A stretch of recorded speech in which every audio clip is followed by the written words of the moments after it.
அஸ்ஸலாமு அலைக்கும். எல்லாத்துக்கும் வணக்கம். பிஸ்மில்லா. வாங்க, இன்றைக்கி ஹெல்த்தியான சாப்பாடு என்ன தெரியுங்களா? கம்பு, சோளம், கொள்ளு, கடலப்பருப்பு, கொஞ்சோண்டு அரிசி, இதெல்லாம் நான் ஊற வச்சு அதுக்கப்புறம் இட்லிக்கு ஆட்டுற மாதிரி ஆட்டி எடுத்துக்கிட்டேன்.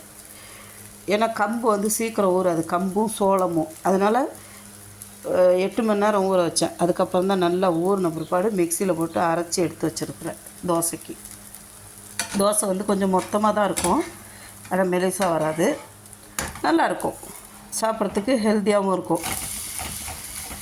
நீங்களும் வீட்டில் அது மாதிரி சோளம், கம்பு, கொஞ்சோண்டு அரிசி, வேறு எந்த பருப்பாக இருந்தாலும் சரி கொஞ்சம் மிக்ஸ் பண்ணிக்கோங்க, ருசியாக இருக்கும் சாப்பிட்றதுக்கு. பிடிச்சிருந்தா ஷேர் பண்ணுங்கள், சப்ஸ்கிரைப் பண்ணுங்கள், மறந்துடாதீங்க. உங்கள் சேனல் மிக்சிங் சேனல். கமெண்ட் பண்ணுங்கள் எப்படி இருக்குது எங்கள் வீட்டு கம்பு தோசை.